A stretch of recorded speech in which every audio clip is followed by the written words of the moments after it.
বাংলাদেশের যে তরুণরা যারা রক্ত দিয়েছে রাজপথে 2000+ এবং এখনো প্রায় 2000+ মতোই বিভিন্ন হসপিটালে আছে। আপনারা যদি দেখতে চান তাহলে বিভিন্ন হসপিটালে যেতে পারেন।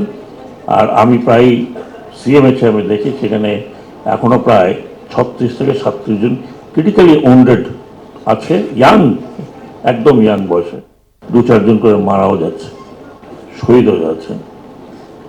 এত বড় রেভলিউশন মতো এই ধরনের রেভলিউশন আমার মনে হয় না যে এই উপমহাদেশে, তো নিশ্চয়ই না পৃথিবীর কোথাও 21st সেঞ্চুরিতে হয়েছে বলে আমার মনে হয় না।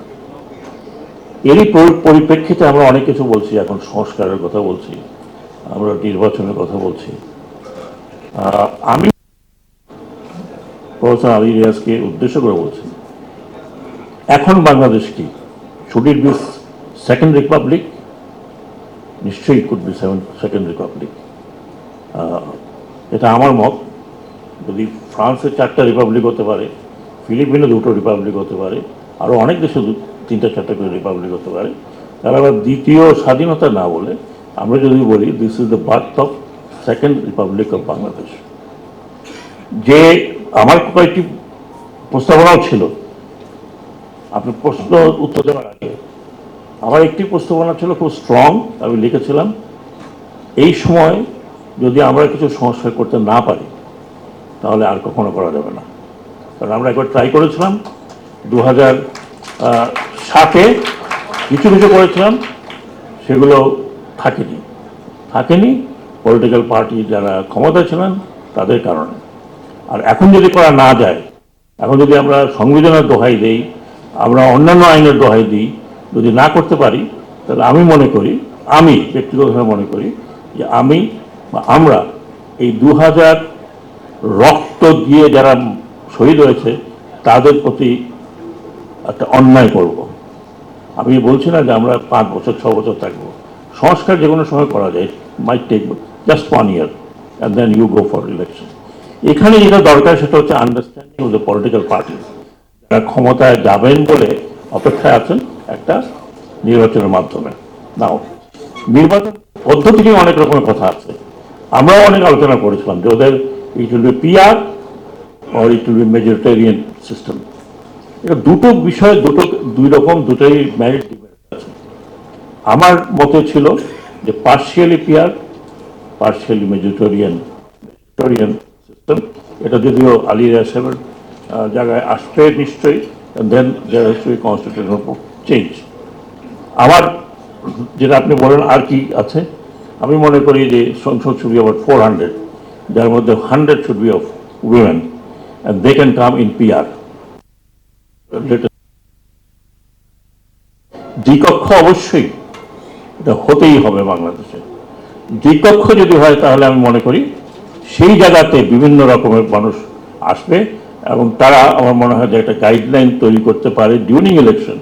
সেখানে হয়তো তত্ত্বাবধায়ক সরকার আলাদা করে প্রয়োজন হবে না, তাদের মধ্যে দিয়েই হতে পারে। আরেকটি জিনিস যেটা আমি বলছি, বাংলাদেশে কোনো রেগুলেটরি সিস্টেম নাই যেখানে পলিটিক্যাল পার্টি একটি অ্যাক্ট থাকা প্রয়োজন। 1978 সালে ডিউরিং শহীদ জিয়াউর রহমান সাহেব একটা তৈরি করেছিলেন, বাট এটা পলিটিক্যাল পার্টি মানেনি।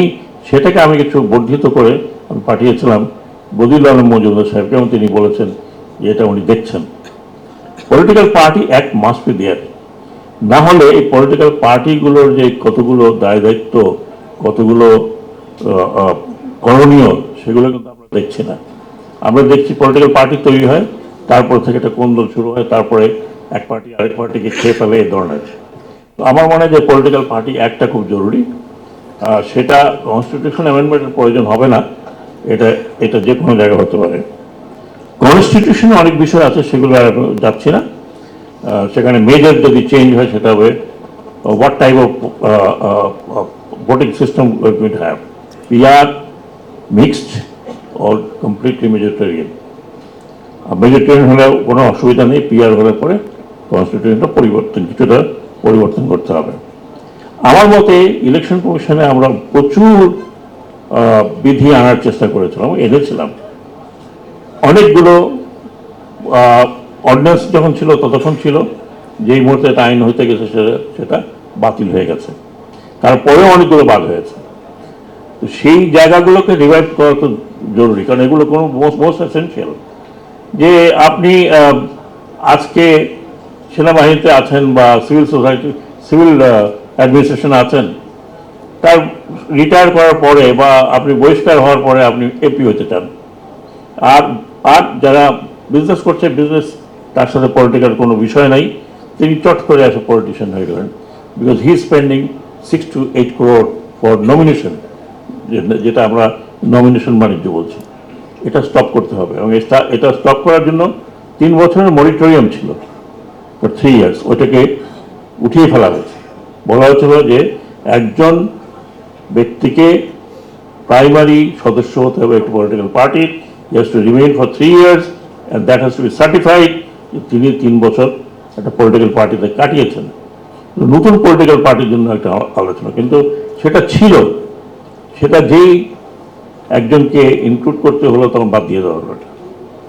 তো এগুলো অনেকগুলো বেসিক জিনিস আমরা করেছি। আমরা মনিটরিং, যে আপনার অবজারভেশনের টিম পর্যন্ত তৈরি করে দিয়ে আসছিলাম, যে কীভাবে আপনার এক্সপেন্ডিচারটা মনিটর করতে হবে, দেন এক্সপেন্ডিচার অডিট হবে।